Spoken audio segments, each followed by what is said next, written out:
1 Samuel chapter 10. Hi, I'm Lydia, and I'm currently reading the entire Bible, chapter by chapter, day by day, until I get to the end of it. I started in James, and now I'm in 1 Samuel, so, we've made moves. I did skip over Deuteronomy and Numbers, and I will stay that way for a little while, but I will return eventually. It's just the Pentateuch in one fell swoop is difficult. It's long. It's a slog. And Leviticus took it out of me once more, so.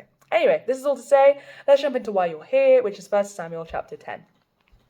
Then Samuel took a flask of oil and poured it on Saul's head and kissed him, saying, Has not the Lord anointed you leader over his inheritance?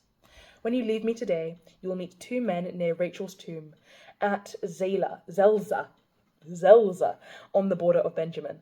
They will say to you, The donkeys you set out to look for have been found. And now your father has stopped thinking about them and is worried about you. He is asking, What shall I do about my son?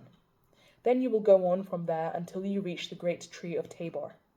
3 men going up to God at Bethel will meet you there. One will be carrying 3 young goats, another 3 loaves of bread, and another a skin of wine. He will greet you and offer you 2 loaves of bread, which you will accept from them. After that, you will go to Gibeah of God, where there is a Philistine outpost. As you approach the town, you will meet a procession of prophets coming down from the high place with lyres, tambourines, flutes, and harps being played before them, and they will be prophesying. The Spirit of the Lord will come upon you in power, and you will prophesy with them, and you will be changed into a different person. Once these signs are fulfilled, do whatever your hand finds to do, for God is with you. Go down ahead of me to Gilgal. I will surely come down to you to sacrifice burnt offerings and fellowship offerings, but you must wait 7 days until I come to you and tell you what you are to do. Saul made king. As Saul turned to leave Samuel, God changed Saul's heart, and all these signs were fulfilled that day. When they arrived at Gibeah, a procession of prophets met him, and the Spirit of God came upon him in power, and he joined in their prophesying. When all those who had formerly known him saw him prophesying with the prophets, they asked each other, What is this that has happened to the son of Kish? Is Saul also among the prophets? A man who lived there answered, And who is their father? So it became a saying, Is Saul also among the prophets? After Saul stopped prophesying, he went to the high place. Now Saul's uncle asked him and his servant, Where have you been? Looking for the donkeys, he said, But when we saw they were not to be found, we went to Samuel.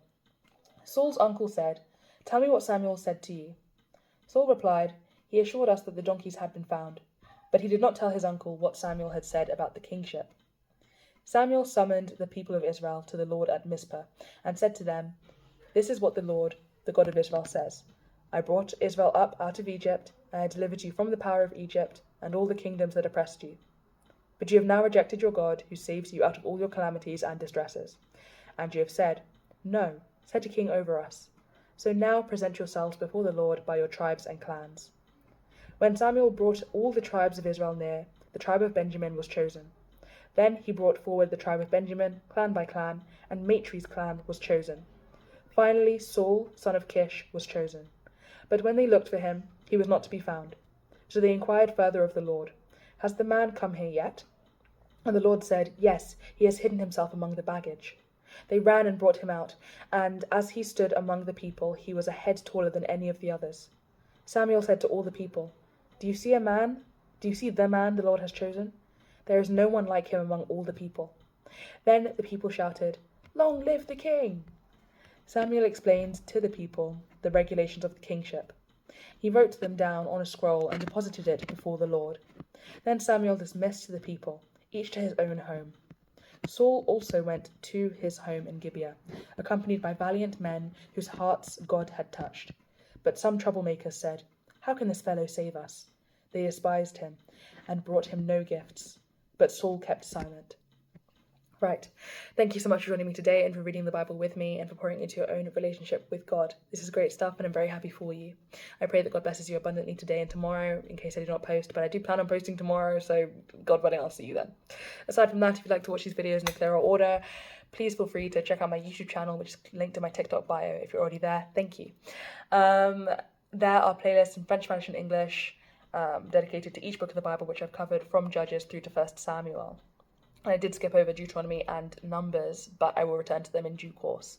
I'm not fluent in French or Spanish, but I hope to be eventually, God willing. So we'll see. But yeah, bear with if you are fluent in those languages and you do check out those videos. That's the goal, but I'm not there yet. Aside from that, thanks for watching, and God bless. God willing, I'll see you tomorrow. Bye. Or when I next post, which might be sooner or later. Bye.